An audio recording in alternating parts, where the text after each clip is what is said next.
Hello, and welcome to the first installment of All Marches Are the Same. Here we discuss the creation, interpretation, and performance of marches from the perspective of wind band musicians. I'm your host, Avery, a percussionist and wind band member for almost a decade. Today we will be discussing how marches became so prevalent and why they continue to be an integral part of wind band music. So what is a march really? Many people think of a march as a way that soldiers travel, and they're not wrong. The musical march is actually directly related to the process of soldiers marching. But how? Well, that's what today is about. What are marches in a musical sense? From the Encyclopedia Britannica, a march was originally a musical form of having an even meter in 2/4 or 4/4 with a strongly accented first beats to facilitate military marching. Now this is me speaking. This is an oversimplification of the genre. To many wind band musicians, marches are a genre of classical music that can always be counted upon.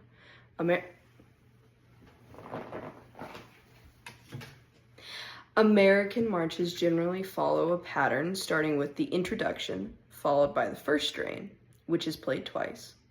Then the second strain, which is once again played twice. Then the trio, which is a quieter, sweeter section of the march.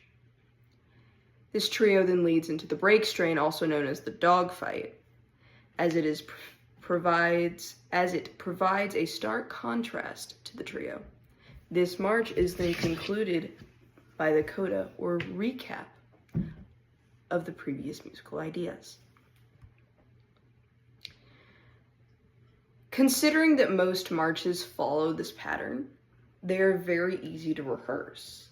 This means that you can perfect a march much quicker than any other piece of music. Luckily, many American marches are in the public domain, so we can play some examples analyzing the different parts. This is one of my favorite American marches, Recognition by John Philip Sousa.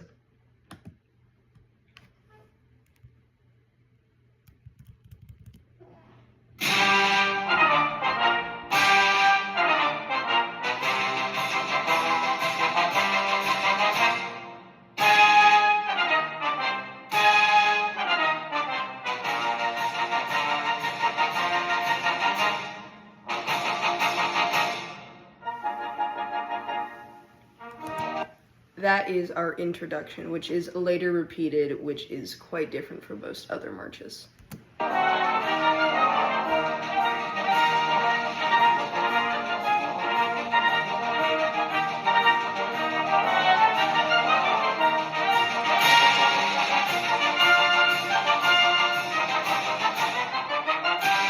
As you can see, that is where we went through the first strain, and then we are repeating the introduction, and then the first strain once again.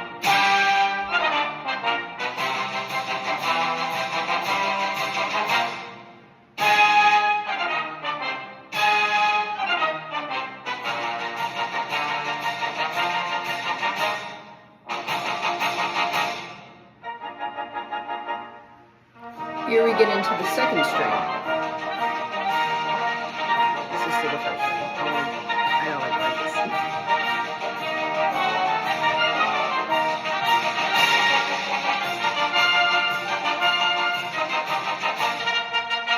Here we have the second string.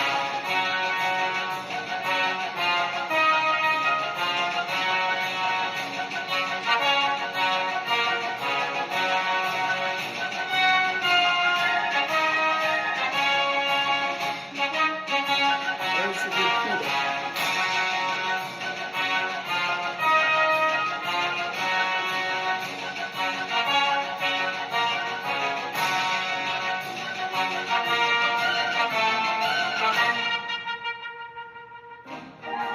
We see this part is much quieter. This is an introduction into our trio. We will explain why this piece is slightly different in a minute.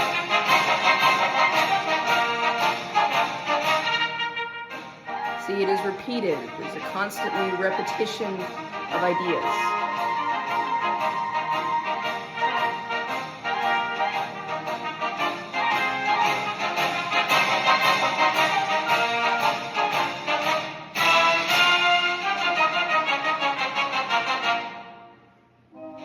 This is what we would most commonly consider the trio.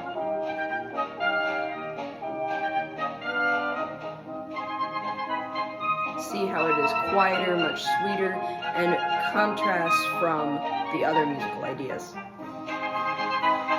Now, in this repeated part, we've increased the volume.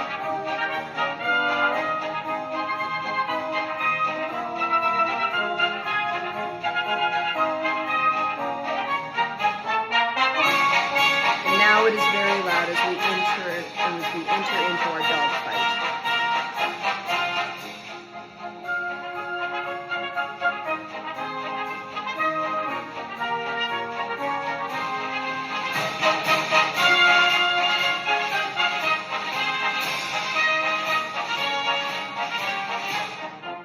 And now we repeat all of the ideas once again.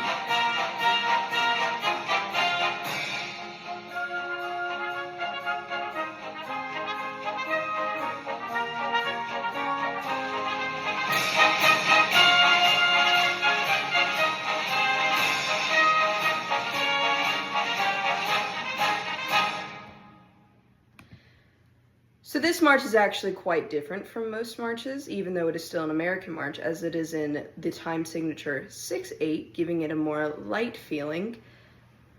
And it doesn't quite follow the traditional pattern, but as we can still see, it does follow the general introduction, first strain, second strain, trio, break strain, recap.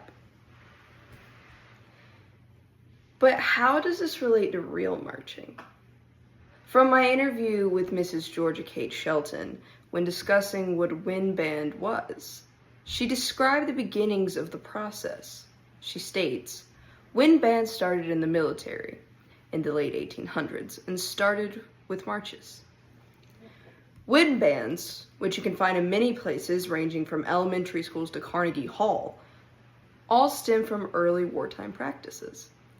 Many armies had musicians on field drums. These soldiers would play to set the beat at which everyone would march. Eventually, armies began to add more and more musicians that would march into battle with them. Eventually, with the invention of new instruments and a rise in interest, these marching musicians transitioned to sitting down and performing in a safer environment. However, the music they played did not change. Now we are going to talk about someone very important to the wind band community and to the genre of marches. John Philip Sousa is widely considered one of the most prevalent composers in American wind band history. Here's his story. Born in Washington, D.C. in 1854, his father was a trombonist in the U.S. Marine Band. At the age of 6, he began to study all sorts of instruments, as he also discovered that he had perfect pitch. This is something that I am greatly jealous of. But because of his father, and since his father was in the Marine Band, Sousa grew up around the military band environment as well. At the age of 12, he led his own band. At the age of 13, he planned to run away and join a circus band. However, his father enlisted him as a boy musician in the Marine Band instead. This was not uncommon during the time. He remained in the Marines until he was 19. After leaving the Marines, he began to play violin professionally and led theater orchestras. In 1880, he returned to the Marines and led the band for 12 years. In 1892, he was persuaded to leave the Marines and start a civilian band. This band became one of the most successful in the United States. Sousa led them for 40 years before dying at the age of 77 after leading the band and conducting his most famous march, Stars and Stripes Forever. During his time as a musician, he always wrote music. In his lifetime, he wrote 136 marches, 15 operettas, and 70 individual songs. His music led to the development of jazz and inspired many other composers to create their own marches. His music is now an integral part of the wind band repertoire. So why do we still play marches? As new music is being written, many bands still choose to play the classics. Why? Well, it's the same reason why many sports teams use the same strategies. It works. Not only are marches the core of wind bands, but they also encompass their own unique style. In many youth competitions or performance festivals, a band will or is required to perform a march so that they can display their own stylistic ability.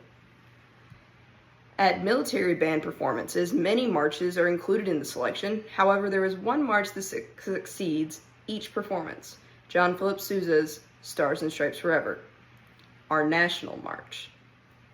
We play these marches because they are hits. We play marches because they tell the story of our history as wind band musicians. And we play marches because it is who we are as musicians. In the end, wind bands would not exist without marches. And even though many musicians, especially young ones, roll their eyes, myself included, when they receive yet another Sousa march, they continue to display history. Marches are how bands got their start, how they achieved credibility, and how they continue to impress crowds all around the world. So why do they all sound the same to the untrained ear? Next time on All Marches Are the Same. Thank you for joining.